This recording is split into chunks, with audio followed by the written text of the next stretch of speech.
Principal threatens to cut school paper, so student reporters force her to resign. When Pittsburgh High School hired a new principal, an eagle-eyed journalist from the student newspaper decided to write an introductory article about her.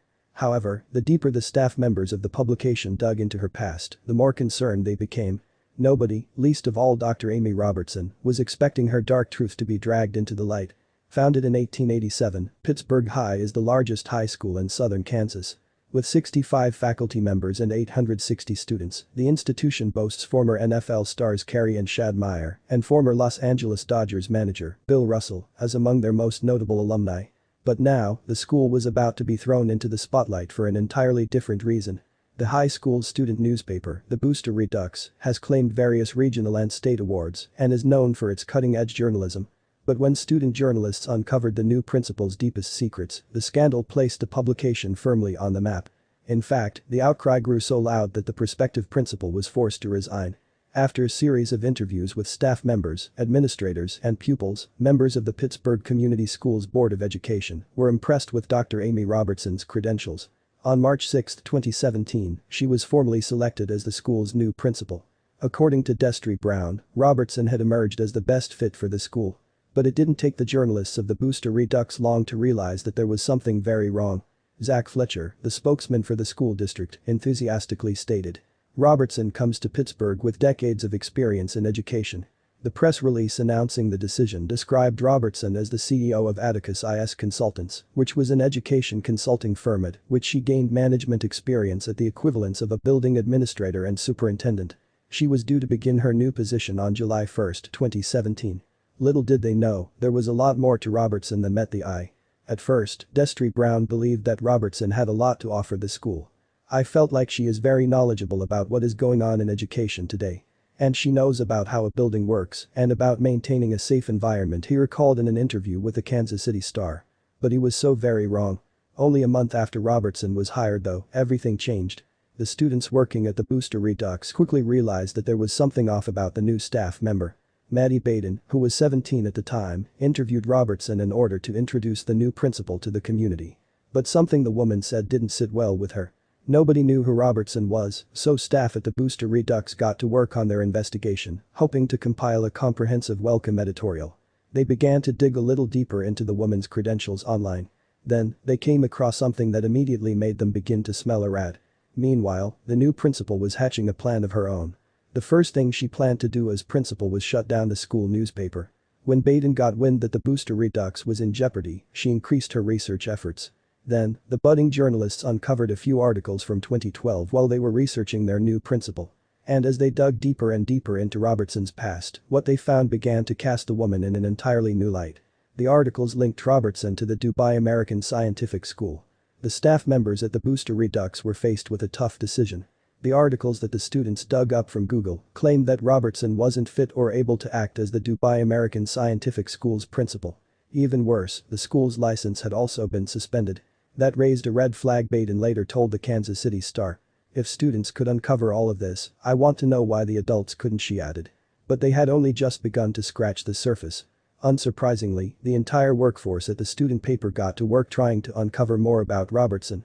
They spent 3 weeks digging into her background, and what they found left them all dumbfounded. They didn't know what else she was hiding, but they did know that they couldn't let her take her position as principal of their school. After weeks of intensive investigation, the team was able to scrutinize Robertson's qualifications. She claimed to have obtained a master's degree from Cortland's University by studying online and, occasionally, visiting the university's campus, situated in Stockton, California.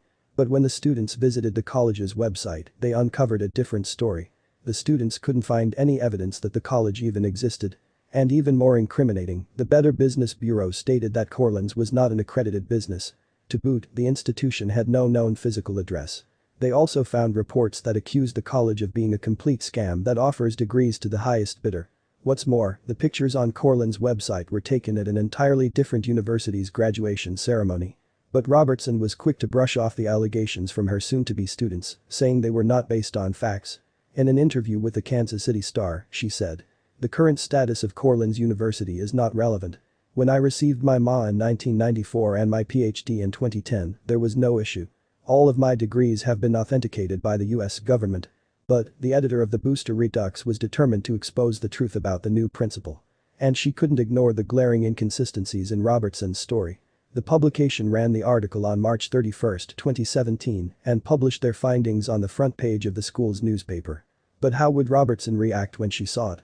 She was going to be the head of our school, and we wanted to be assured that she was qualified and had the proper credentials, Trina Paul later explained to the Kansas City Star. We stumbled onto some things that most might not consider to be legitimate credentials. Then, just a few days later, the board made an announcement. Robertson had decided to decline the job offer. In light of the issues that arose, Amy Robertson felt that it was in the best interest of the district to resign her position, Brown said in a statement. Then, in July, Phil Bressler accepted the position as Robertson's replacement. But why hadn't the board vetted Robertson before hiring her? Brown believes that he made a mistake and admits that he was at fault. I do feel it is my responsibility, he told the Kansas City Star. As superintendent, I feel like I let the teachers and the students down. I publicly admit that. After the incident, the board is considering making a big change with regards to the hiring process. Student advisor Emily Smith declared the tenacious young journalist heroes. She said that she is very proud of what they had achieved with their student paper. She also clarified the students' intentions. The team was not out to get anyone to resign or to get anyone fired, she said. They worked very hard to uncover the truth.